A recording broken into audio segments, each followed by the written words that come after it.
और देवरानी। एक बार की बात है, सुषमा अपने पूरे परिवार के साथ खुशी खुशी मोहन नगर में रहती थी।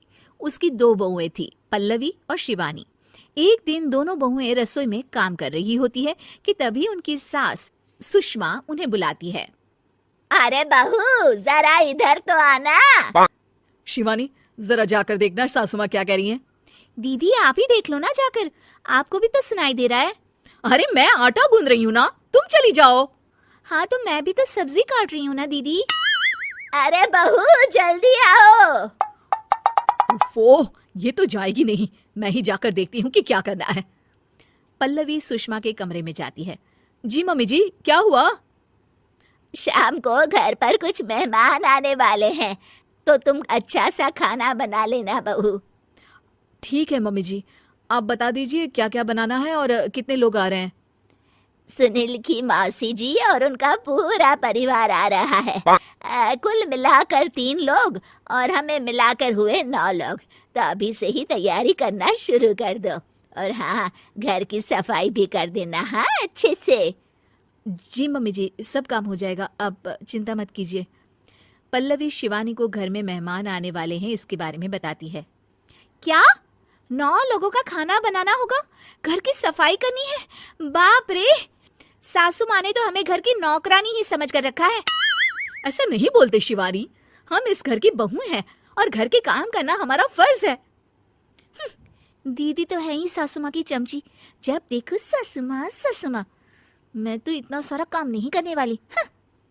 शिवानी कपड़े लेकर गमला साफ कर रही होती है और चक्कर आने का नाटक करने लगती है।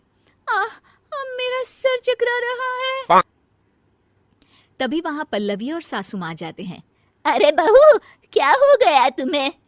मम्मी जी, बहुत तेज सर में दर्द हो रहा है।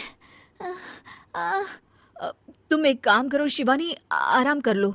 नहीं नहीं दीदी, घर में मेहमान आने वाले हैं, मुझे आपकी मदद करनी चाहिए। अरे कोई बात नहीं शिवानी, तुम आराम कर लो, मैं सब काम कर लूंगी। ठीक है दीदी, अगर आप इतना कह रही हैं तो आराम कर लेती हूँ। शिवानी आराम से अपने कमरे में मैगजीन पढ़ रही होती है। इसे कहते हैं आराम की जिंदगी। इतना सारा काम।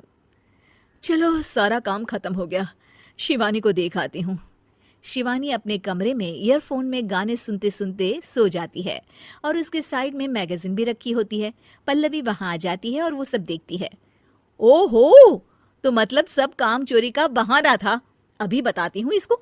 घर का सारा काम मुझे करना पड़ा और ये महारानी यहाँ मैगजीन पढ़ रही है, गाने सुन रही है। पल्लवी रसोई से एक प्लेट और चम्मच लेकर आती है और शिवानी को थाली बजाकर उठाने लगती है। शिवानी अचानक से उठती है। उठ गई महारानी, गाने भी सुन लिए, मैगजीन भी पढ़ ली। तुम तो बहुत बड़ी झूठी निकली शिवानी। तुमने सर दर्द का बहाना बनाया ताकि काम करने से बच सको। हाँ बनाया बहाना, तो क्या करती, इतने सारे काम करती। मुझे कोई शौक नहीं है चापलूसी का। क्या चापलूसी? तुम्हें लगता है कि मैं सारे काम चापलूसी के लिए कर रही हूँ? नहीं तो क्या। तभी वहां सासू माँ आ जाती हैं।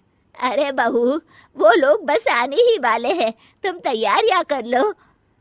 जी सासू माँ, तुझे तो मैं बाद में देखती हूँ।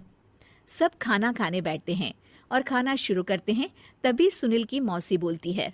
वाह भाई वाह, खाना तो बहुत ही अच्छा बना है सुषमा जी, एक एक चीज में क्या स्वाद है। ये सुनकर शिवानी मुंह बना लेती है। उसे अपनी जेठानी की इतनी तारीफ रास नहीं आती। आपकी बहुएं तो बहुत ही अच्छा खाना बनाती हैं। हाँ, बनाती तो दोनों ही अच्छा है, पर आज ना ये सारा खाना बड़ी बहू ने बनाया है। छोटी बहू की तबीयत ठीक नहीं थी, सो इसलिए।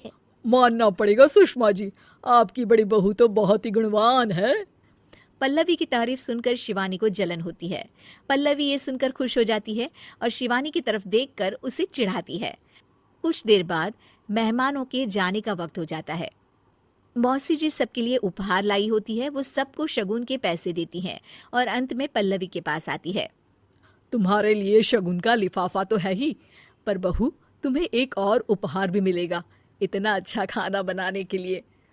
मौसी अपने सोने के कंगन निकालकर पल्लवी को पहना देती है। ये लो, ये मेरे मनपसंद कंगन है, अब से ये तुम्हारे हुए। धन्यवाद मौसी जी। ये देखकर शिवानी तो पूरी तरह से जल जाती है और गुस्से से रसोई में चली जाती है। तभी वहां पल्लवी आ जाती है और उसे अपने कंगन दिखाने लगती है। देवरानी जी, अब आपका सर दर्द ठीक तो है ना? मुझे लगता है कि अब सर दर्द शुरू हो गया होगा आपका।